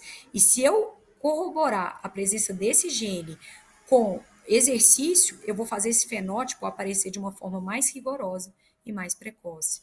Então, gente, olha a gravidade, a seriedade dessa informação para os familiares, porque muitas das vezes ele fala, meu irmão tem a doença, mas eu não tenho, eu não apareci com nada ainda, e ele corre uma maratona e por aí vai, e agora mesmo eles exacerbam esse fenótipo. Então, isso a gente ainda não tem no guideline um grau de evidência para essa resposta tão boa, mas são questões que estão sendo estudadas e que a gente precisa acompanhar de perto, porque até o momento a instrução é evitar que esses pacientes façam esportes competitivos, e competitivos que eu digo não são profissionais, tá? Até os atletas amadores é uma coisa muito questionável se esses pacientes com fenótipo positivo você pode liberar. O tratamento farmacológico, a gente tem vocês vão ver a classe de evidência nunca é perfeita, porque a gente não tem, né, gente, N muito grande para esses estudos, mas em definição, beta-bloqueador em dose máxima para todo mundo. E ele coloca todo mundo mesmo, assim, ele coloca classe 1, principalmente para os sintomáticos, mas o assintomático fica uma questão que a literatura discute, porque a forma de apresentação pode ser uma morte súbita. Então, reduzir a resposta adrenérgica, porque a gente vê aí a influência da resposta adrenérgica nisso, pode ser uma forma de reduzir eventos, mas a gente não tem essa evidência tão forte. Então, fica para todos os sintomáticos e os assintomáticos também, ainda aí, acho que a força de evidência não vai ser classe 1, mas fica sugestionável aí no último guideline de 2019. 2A para quem. Aí é a mesma coisa, para quem não tem CDI. E 2B, ele coloca a mesma força de evidência para sotalol e amiodarona para os pacientes que têm choque inapropriado, sendo possível também o uso de flecainida junto com beta-bloqueador para pacientes refratários ao beta-bloqueador sozinho. A estratificação de risco, né? Como que a gente vai fazer? Um ponto muito importante é o papel da eletrofisiologia na predição do risco. A gente, é o que eu tinha falado, né, que assim, que muitas das vezes o paciente às vezes pula uma etapa, ele chega lá com a TV, aí TV, devia sair, daí fala assim, a gente está um pouco na dúvida, vamos levar para o estudo eletrofisiológico, nem ablação não, vamos levar para o estudo eletrofisiológico para ver se faz, mas o que a diretriz traz para a gente é que o estudo eletrofisiológico tem uma baixa capacidade de predizer o risco. Esse estudo que foi feito aí com 106 pacientes mostrou um valor preditivo de 35% positivo e de negativo para a gente excluir 70% apenas. Então, a gente vê que para estratificação de risco desses pacientes não seria uma medida tão boa, mas já a ablação como medida de tratamento para arritmias ventriculares refratárias às medicações ficou como classe de evidência 2A. E aí, essa é uma meta-análise interessante que foi publicada, que ela envolveu pacientes com a cardiomiopatia ritmogênica do VD e TV.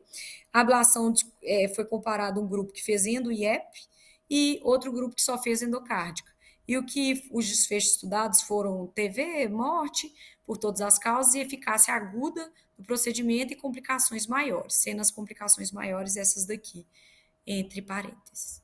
E aí essa meta-análise incluiu 10 estudos, 426 pacientes com follow-up médio de 28 meses. E o que a gente pode ver é que a eficácia aguda e entre um dos desfechos a gente não teve uma eficácia aguda, né?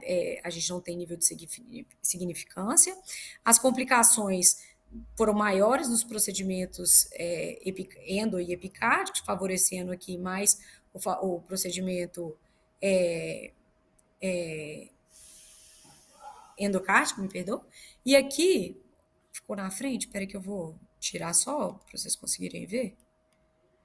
E aqui, o que demonstrou é que na recorrência de TV, a gente teve um favorecimento na redução da recorrência nos procedimentos que foram feitos endo e EP, e já na mortalidade por todas as causas, a gente não teve nenhuma diferença.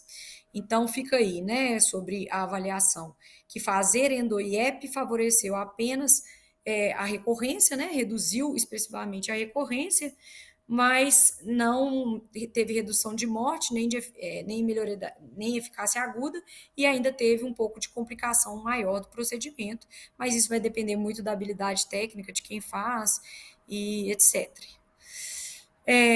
Sobre a estratificação de risco em relação ao implante do CDI, quando a gente fala de prevenção secundária, gente, isso é óbvio, isso fica muito fácil, né? Eu até coloquei um tique verde aqui, que isso é uma coisa que é subentendido, né? O paciente que fez TV ou que teve uma morte súbita abortada nesse contexto, está mais que claro que a gente tem indicação de colocar CDI nesses pacientes. Isso daqui não precisa nem de guideline para a gente saber com essa força de evidência. O problema é a estratificação para a prevenção primária. Quem são os pacientes e como predizer o risco desses pacientes fazerem morte súbita arritmogênica. E aí, o que esse guideline de 2019 colocou para a gente? Ele colocou que pacientes com fração de ejeção menor que 35%, eu deveria considerar o uso de CDI nos pacientes com classe funcional 2 para 3 e que têm sobrevida maior que 1 ano. Isso tendo um grau de recomendação bom, né, de 1. E nesses outros pacientes que a gente tiver uma fração de ejeção de 30, menor ou igual de 35% com classe funcional 1, cai para 2A. E depois ele fala o seguinte, e se esse paciente não tiver fração de ejeção reduzida? Porque lembrando, é um cenário que a gente pode não ter fração de ejeção reduzida do VE, mas a gente pode ter do VD. E aí, o que ele coloca para a gente? Ele coloca aqui que se você não tiver do VE e não for uma prevenção secundária, você tem que olhar alguns critérios, maior e menor, que ele coloca nesse quadrinho aqui. E ele coloca que se você tiver 2 maiores, 3 maiores, ou 2 maiores e 2 menores, ou 1 maior e 4 menores, você tem uma indicação 2A.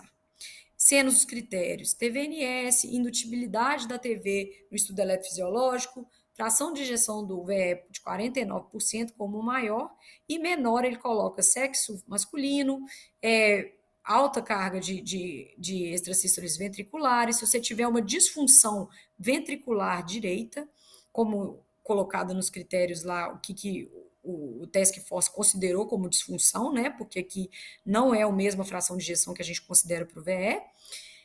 Probando, né? Alguém na sua família que tenha variante, e aí ele coloca isso para a gente. Mas você continua muito em dúvida. Olha para você ver como que o paciente que tem uma disfunção grave do VD, por exemplo, ele fica com um critério muito pequeno. E você continua em dúvida se esse paciente quer colocar CDI ou não. Então, quando a gente olha esse guideline de 2019, eu confesso que ainda fico assim, parecendo que eu vou deixar passar muito paciente. E outro ponto desse quadrinho, ele segue esse quadrinho aí, colocando também os pacientes com algumas alterações com algumas variantes, com algumas mutações genéticas, né? Ele coloca fosfolambam, filamina C, que foi outro tema que a gente colocou, ele colocou lamina, ele colocou todos esses com fração de ejeção menor que 45%, com indicação 2A. Só que eu pergunto para vocês, todas essas variantes, pelo que a gente apresentou, elas são variantes não desmossomais. Mas como que você está estimando o risco de uma doença que é principalmente causada por variantes desmossomais e o guideline ele não tem as variáveis desmossomais no seu protocolo de implante CDI para prevenção primária? E fica essa dúvida aí, né? E a gente fica tentando bater cabeça do que fazer. Para a resposta disso, foram criadas outras calculadoras que pegam essas variantes desmossomais e tentam nos ajudar a predizer o risco. E uma dessas calculadoras é a RVC, né, RISC, que ela ajuda a gente a tentar predizer. Como que ela foi feita? Ela foi feita com 429 pacientes que foram acompanhados por 5 anos, tentando usar o desfecho de TV sustentado após o diagnóstico. Todos esses pacientes que foram validados para essa calculadora, eles eram virgens de diagnóstico. Então, ela só foi utilizada, ela só pode ser utilizada quando você acabou de diagnosticar o paciente. Então, é um ponto até que ele coloca, a hora que você tentar abrir essa calculadora, ele coloca aqui alguns avisos para vocês. Então, eu copiei literalmente o que ele colocou de aviso. Que o risco da TV ele só vai ser bem predito por essa calculadora se for no primeiro evento. Então, no caso de eventos sustentados anteriores, as previsões não vão ser boas. Então, tem que ser aquele paciente que abriu o quadro agora. A calculadora foi projetada para fornecer dados de pacientes que apresentam CAVD pelos critérios de 2010. Então, mas isso eu acho que é uma coisa que até não atrapalha tanto, porque os critérios de 2020, eles mantiveram alguns critérios de 2010 e deixaram até um pouco mais sensível, e isso não vai atrapalhar a performance dessa calculadora. Agora, outro ponto interessante é que ele coloca assim, cuidado, não usa isso para criança, não foi validado nessa população. E outra coisa interessante é que foi validado numa população onde tinha mais PKP2, que é uma das variantes de desmossomais, que não é a que a gente vê toda hora também. É a mais comum, mas a gente pode ter um paciente com DSP, que é outra variante desmossomal que eu mencionei. E aí, essa calculadora, ela não vai conseguir predizer bem. Dentro dessa calculadora, ela colocou mais ou menos 7 variantes para a gente olhar, que inclui sexo, idade, síncope recente, o número de TV, de onda T invertida, a porcentagem de extracístole, né? Não é a porcentagem, é a quantidade em 24 horas, o número é a TVNS, né? Se tem presença de TVNS, e a fração de ejeção do ventrículo direito, demonstrando uma forma de estimar o risco totalmente diferente do que tinha no guideline. Você vê que ela tem um C-index bom, né? Ela performou bem, de 0,7, e ela tem algumas outras questões abertas que te ajudam lá a preencher para você conseguir predizer melhor ainda esse dado e algumas outras características. Então, é uma calculadora que a gente usa toda vez que a gente tem pacientes com cardiomiopatia, principalmente direita, pacientes adultos, e principalmente quando a variante é PKP2, e aqueles que também a gente não tem a variante muito bem descrita, ainda é o que temos para utilizar, principalmente nos nossos HC, que a gente não consegue testar. Mas aí eu falei com vocês que outra variante muito comum é a DSP, que ele colocou aqui, que não foi bem testado nessa calculadora. E aí o que eles fizeram? Surgiu outra calculadora para a gente estimar o risco de TV nos pacientes que têm DSP e ajudar nessa decisão do CDI por meio do risco dele fazer arritmias ventriculares aí conforme o passar do tempo. E as variantes aqui, diferentes das variantes da calculadora anterior, coloca o sexo feminino como maior risco, e foi até uma das coisas que a gente mostrou na epidemiologia. Sendo TVNS também, a carga de, de extrasístoles, a fração de ejeção aqui já não é a mais direita só, também inclui a esquerda, porque essa variante ela comete normalmente ou biventricular, ou mais também a esquerda, diferente do PKP2, que foi onde validaram a outra calculadora. E aqui eu posso ter um risco baixo, um risco intermediário ou um risco alto. Sendo já validado, você pode indicar o CDI a partir do risco intermediário a alto. Eu coloquei isso aqui porque esse site, quem quiser tirar foto, eu não consegui colocar em hiperlink aqui, mas ele coloca um tanto de calculadora, até mesmo as calculadoras para as variantes não desmossomais, que ajudam quando a gente tem, por exemplo, cardiomiopatia arritmogênica do acometimento do VE, por exemplo, por lamina, que também tem uma calculadora, e ele coloca isso tudo nesse site, é ótimo. Eu deixo ele no favoritos do meu computador e por meio dele você acha todas elas juntas. E aí, a última discussão aqui que eu quis trazer é o que a gente faz com esses pacientes que evoluem para insuficiência cardíaca. Muitos deles vão ter insuficiência cardíaca do VD, que vão progredir para o VE, e a gente, principalmente do VD, a gente não tem resposta nem para os isquêmicos, né? Quanto mais para pacientes com cardiomiopatias hereditárias, mas quando tem insuficiência cardíaca, principalmente por disfunção do VE, a gente não tem evidência robusta quando a gente está lidando com o paciente com cardiomiopatias hereditárias, principalmente arritmogênicas. E se vocês verem aqui, o que é difícil para nós, que complica mais ainda e que a gente vai precisar que a literatura nos ajude, é que o seguinte, os pacientes com genética positiva, com alguma variante positiva, eles evoluem mais rápido e mais cedo para a disfunção ventricular esquerda. E olha esse quadro da direita, que para mim é o mais interessante, que ele faz uma diferenciação do remodelamento do ventrículo esquerdo a partir das variantes. Qual variante tem mais chance de remodelar quando a gente extrapola esse tratamento do quarteto fantástico para esse cenário, né? Aqui nem é com o quarteto fantástico, aqui ele fala a capacidade de remodelar o ventrículo diante de alguma dessas variantes, mas não foi testado medicações específicas, a gente ainda não tem essa resposta. E olha que quando a gente olha as variantes desmossomais, a gente tem um remodelamento de 11% só. Isso é muito complicado, então demonstra para a gente que são pacientes que às vezes não adianta a gente ficar lá repetindo eco, eco, eco, eco, esperando a fração de ejeção melhorar. A gente tem que prevenir os eventos, a gente tem que não piorar, fazer a restrição de exercício e tentar fazer com que esse paciente tenha uma qualidade de vida, que trabalhe junto com a psicologia, com a reabilitação, porque eles normalmente são jovens e é triste a gente pensar que em algumas das vezes a gente não vai conseguir remodelar esse IVE e a gente espera que as terapias gênicas, né, possam modificar esse cenário. E uma coisa só interessante, que não está dentro da nossa discussão, mas aqui é um gene, uma variante da titina, né, que a gente fala que acomete muitas vezes pacientes com periparto, alcoolismo, e olha como eles conseguem remodelar bem. Por isso que esses pacientes, às vezes a gente coloca como cardiomiopatia periparto, alcoólica, entra com tratamento para ICFER, trata e eles melhoram rapidamente, muitas das vezes, em muitas descrições, eles estão ligados a essa variante. Aqui só por curiosidade mesmo. Então, isso. Pô, gente, sumiu alguns slides meus, eles ficaram sem foto, não sei porquê. Mas acho que das recomendações, o que eu quero dizer, eu acho que é justamente vou voltar aqui no início, só para deixar isso bem claro, é que eu acho que a chave, ela vai estar justamente em a gente observar melhor o quadro clínico desses pacientes e observar principalmente o eletrocardiograma. Então, essas são coisas, gente, assim, principalmente quando a gente vai lidando com esses pacientes com cardiomopatias hereditárias, o eletro, ele vai continuar sendo um grande exame. Então, esse eletro aqui, ele chama muito atenção, porque eu vejo que muitas das vezes a gente que lauda e quem faz isso também, né, esses laudos online que a gente dá, a gente coloca baixa voltagem com uma facilidade, como se fosse uma repolarização inespecífica, é quase igual a escrever repolarização precoce. A gente dá e vai, e isso não tem significado nenhum.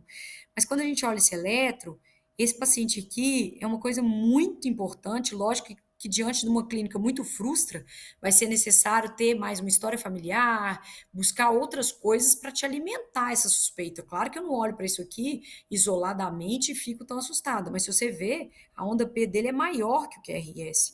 E esse é um padrão, essa baixa voltagem muito importante, e sem onda T invertida, fala muito a favor, né, de DSP, assim, esse é um padrão que lembra muito DSP, faz esse padrão que a onda P é sempre maior que o QRS. Então, assim, mas isso não dá, a gente ainda não tem nenhum guideline, ou score, ou alguma coisa que a gente possa bater o olho e falar, ah, é essa variante. Não, não existe isso, já tentaram fazer isso e a gente ainda não conseguiu, quem sabe para o futuro. Mas, então, é só para chamar atenção que eu queria mostrar um quadro mais frustro, porque mostrar um muito florido é fácil pensar, mas talvez um mais frustro leva a gente a ficar um pouco mais com atenção, ficar mais desconfiado dessas alterações. Então, eu vou depois colocar aqui o slide das recomendações, mas em essência era isso. Ficar mais atento, acompanhar esse paciente de perto, não ficar tão ligado à melhora da fração de ejeção e estimular sempre esses pacientes a tentar fazer o teste genético para a gente tentar fazer a triagem familiar e as recomendações sobre exercício físico, qualidade de vida, com mais precisão e com a esperança que a terapia gênica reverta essas doenças aí e possibilite que esses pacientes vivam melhor e mais tempo. É isso. Desculpe se eu falei rápido, desculpe se ficou muito aí, né? Não sei. Parabéns, Bela. Muito bom. Muito boa a aula. Parabéns, né? Parabéns, Isabel. Acaba que é um tema extenso. Nossa, eu tenho muita pergunta, muito comentário aqui. Se já a Ana tem para falar, o pessoal, mas realmente é muito difícil, né? Eu acho uma das coisas mais difíceis de mexer hoje. Essas cardiopatias arritmogênicas tem dificuldade mesmo consultório, né? Os pacientes ficam enrolando para fazer genética, para a gente pesquisar isso aí. É, isso aí realmente escapou da mão do. Essas doenças genéticas escaparam da mão do eletrofisiologista, né? Tem que ser alguém especializado, realmente não dá mais para a gente mexer com isso. Então, as perguntas rápidas aqui, Bela. Quais as variantes que são classicamente associadas a não ter realce tardio? Sabe falar para a gente? Só porque é uma coisa que. Pô, Sei. Uhum. No guideline de cardiomiopatias, se você ver, eu vou depois até compartilhar minha tela aqui que eu consigo colocar para você ver. Ele tem todas as variantes que afetam o VE. E normalmente o VE é o mais acometido por variantes que não fazem realce. E tem uma lá que chama RBM20. Essa é uma variante muito comum de não dar realce. Ela é a que eu mais conheço que não dá realce. E aí, o que eu tenho visto e que tem chegado para mim é paciente que faz assim: ela faz a arritmia ventricular, aí o médico faz uma ressonância, a ressonância vem normal e ele para a investigação aí. Mesmo que não for algo de via de saída de VD. Entendeu?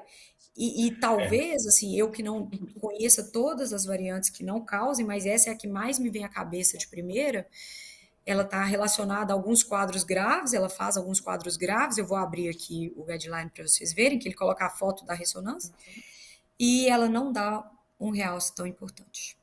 é. A gente vê, né? A Aninha e eu até, o paciente meu encaminhei para a Ana, a gente colocou um CDI no paciente com RBM20. A gente até Foi. mandou para A a Luciana é minha médica que paciente tinha maior também. série de destroço, ela achou que devia colocar. O paciente foi pego no exame da empresa, né? Você imagina, o cara assintomático, um filho para nascer, ele está com CDI hoje, né? E, E qual que era a e variante? RB, RBM20. Ah, Eu tive então, um, RBM20, um caso desse consultório. então é no caso, exatamente isso mesmo, é. né? E assim, a gente tem muitos casos que a gente vê lá no estudo, não é normal, esse cara não tem não bate, não é uma coisa idiopática, várias morfologias, e às vezes a gente fica aí no meio do caminho, assim, mas muito preocupado com o paciente. A questão de repetir o ECG eu acho que é fundamental, né? Quem mexe com isso, às vezes o sujeito está lá preocupado com palpar B4 e não repete o eletro. Sim, eu faço eletro 100% dos meus pacientes, consultório, todas as vezes. Pode voltar, voltou para mostrar alguma coisa, eu refaço o eletro. Para mim, isso é muito André, importante, né? joga foto no prontuário. Agora tá muito fácil lá no prontuário. É, é Jogar muito fácil. É foto porque lá. Eu fica no tenho sistema, né? jogado. Para mim é fácil porque acaba ficando no meu computador, mas realmente se você vai olhar de É, casa, de casa, é, ver todo mundo. é. E uma outra coisa, assim, as coisas para prestar atenção que a Bela falou, muito importante. Baixa voltagem, né? Uma coisa que eu comentei com a Bela essa semana e peguei um paciente no consultório. FA de baixa resposta. ou distúrbio de condução, é bronca. Isso não é coisa normal. Tem coisa. Eu queria até que a Aninha fizesse o doutorado dela nisso aí. Assim, sempre é coisa ruim. É impressionante. Aí essa semana eu comentei com a Bela, voltou uma paciente que eu fiz uma ablação de flutter em 2015, era de uma ritmologista, é de uma ritmologista clínica, e ela tinha flutter com BAVT, e aí, por fim, a mulher tem lamina. Várias mortes súbitas na família, então, assim, é uma coisa que é muito importante. Outra coisa também, assim, que eu bato o olho, fico muito preocupado, apesar da acessibilidade não ser muito boa, Bela, é a inversão de T em precordiais esquerdos, nas laterais, né? Pode até Uhum, não ser arritmogênica, mas geralmente é alguma coisa. Ou isquemia hipertrófica, assim, Sim. é raro não ser nada, né? Você pega, às vezes, paciente que tem inversão em precordial direito e não é nada, mas nas V5 e V6 é uhum. muito difícil, né? É, uma outra coisa que que eu queria comentar da questão da ablação, Bela, assim, a ritmogênica do VD tem que ir para o EP. Porque assim, você falou, só diminui recorrência, mas a gente faz ablação para não ter recorrência. Sim. E aí, assim, tem que ir para o EP, porque a doença começa do EP para o endo, né? Pra você ter resultado bom, você tem que fazer ablação EP-endo. É, eu acho que era isso que eu queria comentar. É, e a coisa ia ficar muito com esse negócio de esporte competitivo, né, Bela, que você falou aí. Eu lembro que eu tinha um paciente que ele, lá no INCOR, que ele era maratonista e fez uma TV. E aí, aquela época que o propedêutico era muito ruim, não acha nada e tal, foi para estudo, no estudo perfurou o VD, porque o VD dele era um papelzinho e era uma displasia, era uma cardiopatia ritmogênica do VD, e desqualificou para esporte e tal, e falou, não, aí, não estou correndo, eu dou um trotezinho para ir para o meu trabalho. Trotezinho. Como é que é seu trabalho? Não, é 15 quilômetros da minha casa. Ele corria 30 quilômetros por dia, entendeu? Todos os dias, de segunda a sexta. Tá Então é doido. difícil esses pacientes você deixar eles mesmo com atividade lá embaixo, né? Eu acho que é isso. E eu acho que suspeitou precisa de uma abordagem assim multidisciplinar e eu acho que o papel do geneticista hoje, não do geneticista puro, né? Do arritmologista que mexe com genética é fundamental, né? Sei o que o pessoal aí acha, Marcão, Aninha, né? Que também chama muito, Marina, Gustavinho. A coisa interessante, né, assim, é que essa descrição de cardiopatia ritmogênica de poucos anos para cá, e o negócio é ver tantos desdobramentos, né, tanta coisa que antes passava batido como nada, você começa a suspeitar, ficar com a pulga atrás da orelha. E o que é mais interessante, na verdade, dessa parte da ritmogênica é cada gene definir um certo prognóstico, né. Então você muda completamente como você enxerga o paciente. Então, quantos pacientes que nos últimos anos chegou pra gente, que agora a gente tem acesso a teste genético, que a gente mandou para o CDI, que antes não ia ganhar. Então, assim, porque você estratifica o paciente pela genética também. Então, no consultório de cabeça, eu lembro desse RBM20, eu lembro de lamina, que eu mandei colocar lá. Assim, lamina também eu acho que não dá muito realce tardio, viu, André? Estava perguntando dos genes, eu acho que lamina também não dá muito, não. De lamina que eu mandei colocar porque tem lamina, de DSP que eu mandei colocar porque tem DSP, mas com fração de ejeção pouco reduzida e uma quantidade de exercício que nem é tão grande assim, né? Às vezes é menos 5%, mas começa a fazer umas TVs não sustentadas polimórficas, você começa a suspeitar e começa a investigar e você acha. Então, eu acho que mudou totalmente a estratificação do paciente. E é isso que eles estão fazendo cada vez mais, criando calculadora para cada variante genética, né? Para cada gene acometido. Então, isso realmente é um avanço de conhecimento bem interessante, né, dos últimos anos.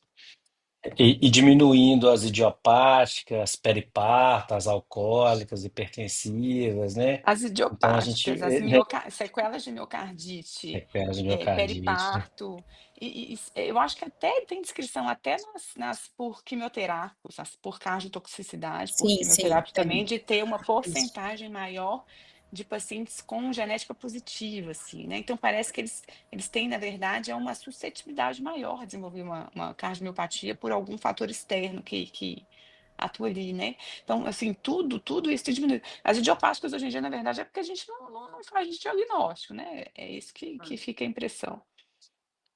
A impressão que eu fico é assim, que tá reaprendendo todo um atendimento médico mesmo, sabe? Porque antes a gente chegava muito tranquilamente, falava assim, não, tudo bem, é ablação de estrocístole idiopática, e vamos lá. E agora, assim, você tem que sempre ficar com um pouco atrás da orelha, pensando, mas e se não é alguma outra coisa? Eu não sei, agora teve a aula da Bela, eu já pensei nos 2 pacientes aqui que, não sei, que eu já tô repensando eles aqui. Também em termos Ó, práticos, né, gente, parece que abre uma janela, assim, de dissociação entre o que a gente faz lá no consultório na prática, com todas as informações que a gente tem, e o que os convênios eles usam para a gente poder, por exemplo, colocar um CDI. Então, a estava gente conversando fica, às disso essa vezes, numa semana, né, Gustavo? luta com isso, uma luta com o paciente que você está olhando ali, sabe, que é muito grave, né? Você usa a calculadora, calcula o risco de arritmia grave, é alto, mas muitas vezes os convênios não utilizam disso, eles utilizam o guideline ainda de miocardiopatia não isquêmica. E aí você fica com essa situação aí difícil, pacientes gravíssimos, que você ainda não consegue promover exatamente o que deveria ser feito, né? E uma informação assim, útil para a gente estar lá no HC, tipo assim, um contato que eu tive recente, eu até passei para a Bela e para mais alguém, é que eu descobri um laboratório lá em São Paulo que faz o exoma todo por um valor muito, muito em conta para quem é SUS. Não para quem é particular, não faz, mas para quem é SUS, eles conseguem um Bacana. desconto muito, um exoma inteiro por R$ 1.800. Nossa, muito bom. E pode dividir em 5 vezes, assim.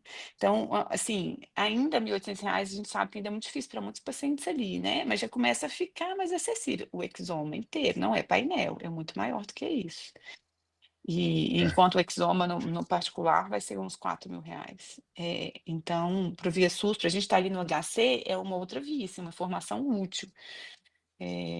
Enfim, quem precisar, é só me falar que eu passo contato também. Então, mas é uma Bom, coisa interessante. bom. Marcão, uma coisa, sua experiência com esses pacientes aí. Não, estou contemplado aí com todos os comentários. Tudo certo. Eu vou mostrar um negócio legal aqui para vocês, que eu acho que é um caso legal que veio para mim essa semana. Que também, assim, medicina é difícil demais, né? O negócio não consegue ser fácil, não. Mas enquanto eu tento abrir aqui, uma coisa que eu achei que foi o que mais valeu para mim da viagem de Amsterdã foi um pouco isso, assim. Eles lá, é o eletro é história, eletro é história, e é o heredograma. Não vale, entendeu? Não vale roubar, não vale querer ver ressonância. E aí pega, coloca o eletro, coloca o heredograma e a história de o que aconteceu. E pergunta, qual que é a sua hipótese diagnóstica? Aí, tipo assim, no começo eu ficava assim, meu Deus, calma e tal. E eu falava assim, a gente tá tão condicionado, né? Chagas, isquêmico, nananana. E aí, no final, eu fui pegando o jeito, assim, porque eu fui entendendo que essas cardiopatias hereditárias, elas têm um comportamento, gente, que é igualzinho uma linha do tempo. Elas têm a hora certinha de acontecer as coisas. Eu lembro que eles têm lá eles têm uma variante que dá muito problema, tipo assim, na aorta ascendente, dá algumas arritmias supraventriculares e dá um PR maior. Então, tipo assim, chegou o paciente assim, pronto, eles pensam isso, porque eles já viram tanto esse padrão, igual o DSP. DSP é um padrão que não tem como errar, porque ele segue uma linha do tempo, assim. Igual eu e o Gustavo estava pensando essa semana de um paciente dele, né, Gustavo? Porque é assim, o comportamento da doença, ele tem uma historinha, assim. Então, eu acho que isso é um ponto legal da gente aprendendo e talvez com o teste genético a gente vai criar essa habilidade maior. E umas coisas que eu acho interessante é porque, assim, a gente tem um baixo limiar para o não compactado para anticoagular pelo fenótipo que ele faz, né? Ele faz as trabeculações. Mas a coisa que a gente mais vê na Uma displasia... doença que não existe, né? Mas o que a Eu gente tô mais brincando, vê é sério. e o que a gente mais vê no VD, nessas arritmogênicas do VD, são essas trabeculações com aneurisma na ponta. E eu até fiz uma pesquisa, assim, será que a gente anticoagula? Eu falei que alguém tem que dar essa resposta, porque a gente anticoagula tão fácil no compactado, e esse paciente que tem um fenótipo parece assim, ele fica todo. Tanto que ele escreveu lá, né, o VD como em pergaminho. E a indicação para anticoagular é super fraca, mas igual a do no compactado, talvez, que é ainda 2B, só se você tiver trombo, aí aumenta, né, fiala, não. Mas assim, eu ainda fico com muita dúvida nisso, nesses pacientes que você pega com uma disfunção grave, aneurisma, trabeculado. E outra coisa que eu também acho interessante é que é muito difícil, né, estimar o risco sem o teste genético. Eu fico tipo assim, o que a gente faz com esses que a gente acha que é ritmogêneo? A gente faz coisa assim, ó, não faz exercício físico. Tipo assim, dá uma dúvida do que você faz com ele sem o teste para te apoiar. Porque quando você tem um teste, gente, e o que eu tenho visto é porque a gente tem feito tudo retrospectivo. Você pega o caso que você levou para ressonância, aí veio com o padrão de ritmogênico, aí você pesquisa ritmogênico. Mas você não começa pesquisando ritmogênico, assim, quem não mexe com isso. Tanto que os casos que vêm para mim é alguém que pesquisou isquemia, o cara do eco sugeriu um padrão de arritmogênico, o cara da ressonância, e aí ele começou a pesquisar. Mas não foi ao contrário, não. Então, assim, tem umas questões dessa do anticoagulação e do que fazer no caso sem genética, é muito difícil. Eu tenho sempre dúvida.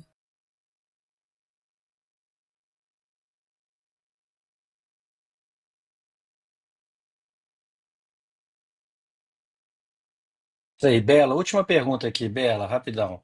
A recomendação do esporte da restrição ao esporte para os pacientes com arritmogênica do VE é a mesma do VD, porque a gente sabe que o VD sofre mais, né? Assim, teoricamente, o estresse de endurance, né?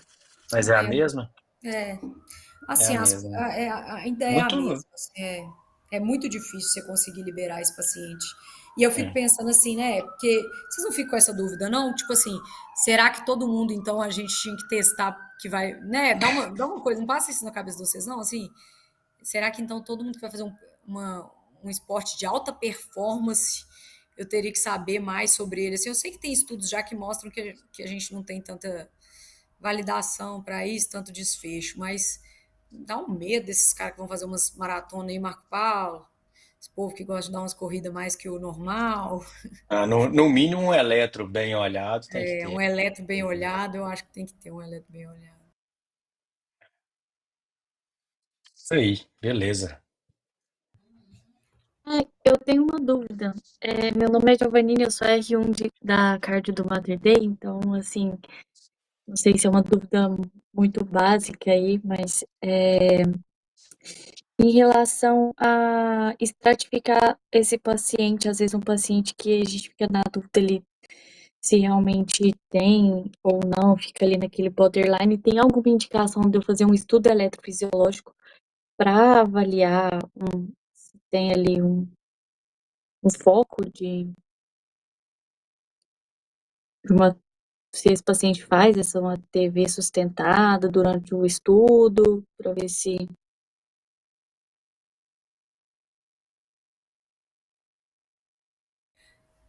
Giovana, Giovannini, né? Giovannini é diferente. Me perdoa, eu não li com atenção.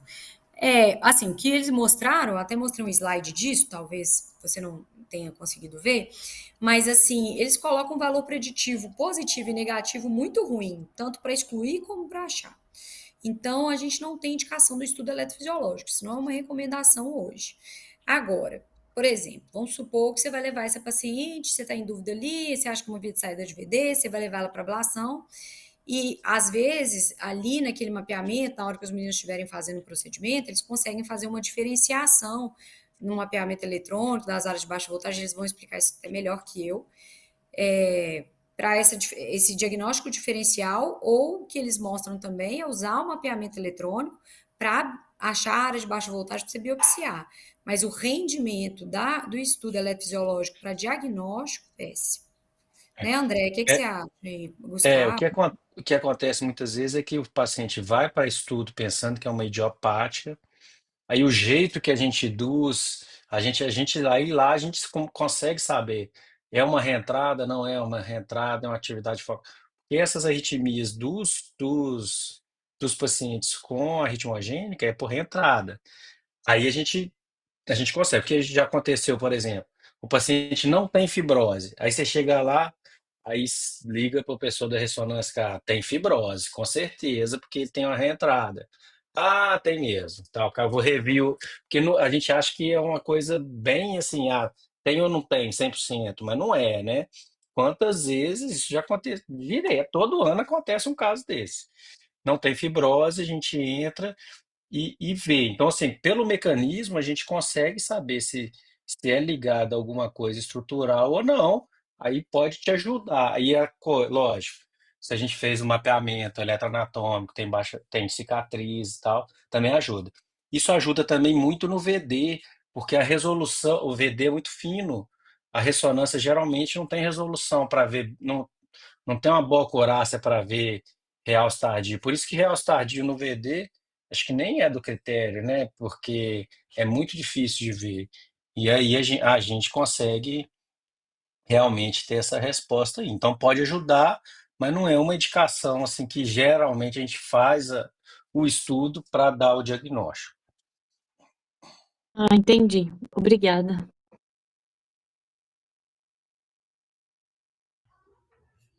Mais algum comentário, pergunta? Então tá jóia. Fechou então. Parabéns, Isabela. Obrigado.